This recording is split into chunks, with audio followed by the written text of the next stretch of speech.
name is Dorian Divine. I'm an MD4 student here at St. James School of Medicine. I'm originally from Somerset, New Jersey, but I went to college at Georgia State.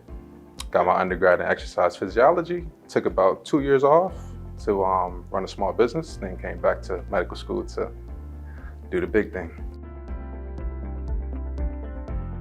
So I was initially interested into physical therapy, and to get into physical therapy, you got to take pre-med classes similar to the pre-meds. And so I was in this class with a bunch of physics students, and I didn't see as they were not that brighter than I was. And I was like, what's this doctor thing? So I got interested and I started doing some more research, and I just saw how much broader medicine was as opposed to PT or occupational therapy. And so I did some more research, and I got interested into medicine. And I chose St. James School of Medicine, one, because it was out the country. I grew up in America. I just wanted a different experience, and two, because the cost. I was very financially affordable. I was paying out of pocket, so those are the two main reasons I chose St. James School of Medicine and why I chose medicine in general. Actually, I came here with zero expectations. I didn't know what to expect, and with that being the case, I guess I kind of came here with a bit of a more open mind. But the island's incredible, you know. It's considered a third world country. However, it's not like you're drinking your own bath water and stuff like that. You know, it's pretty modern. You know, you got running water. Everything's really modern. We're in the 21st century.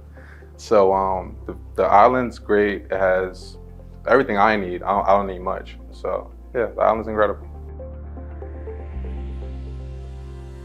So comparing the undergrad to medical school, and in particular comparing exercise physiology to a medical degree, I feel as if exercise physiology prepared me really well to transition into medicine, because we learned about biomechanics, we learned about cardiovascular system there.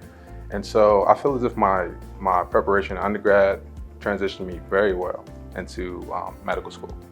But you know, it's a whole different ballgame. You know, you have to prepare double as much as you're preparing in undergrad. But you should know that when you're coming into medical school. And so as long as you know that, as long as you're willing to put the work in, then you're gonna get the result.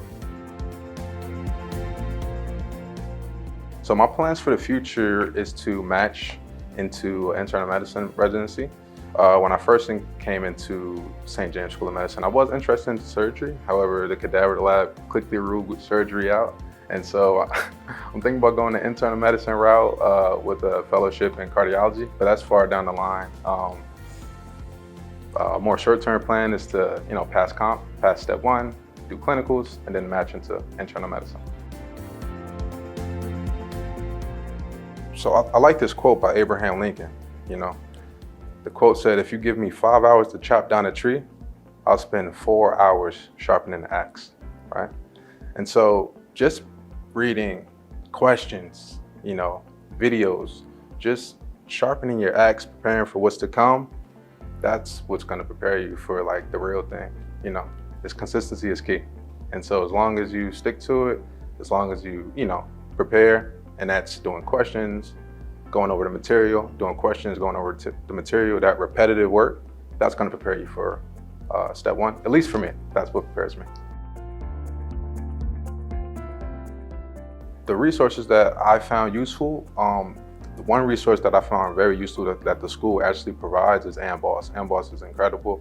Another resource that I use on my own that I brought with me was first aid textbook. It's also an online version, which is like incredible. UWorld is also a great resource, but those three resources, AMBOSS, it's a QBank, UWorld, it's a QBank, and first aid, it's like a collection of all the material. That's what I find useful.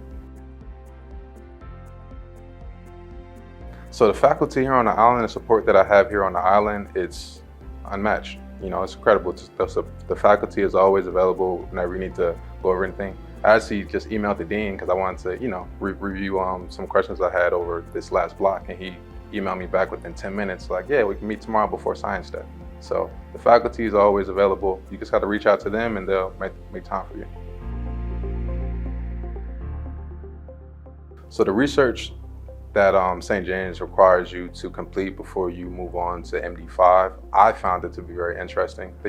It's not as if they give you a topic and you have to just research a mundane topic that you know nothing about. You choose the topic, it gets approved, and then you go about the systematic process of seeing that to completion. And so my research is focused on the clinical manifestations of untreated tetralogy of Fallot. It's a topic that I chose, one, because it was an interesting topic. Tetralogy of Fallot is a congenital heart disease that develops in young infants. And I chose it for that, and I also chose it because it's also a step one topic. So kind of preparing myself for step one and getting myself ready for what's to come.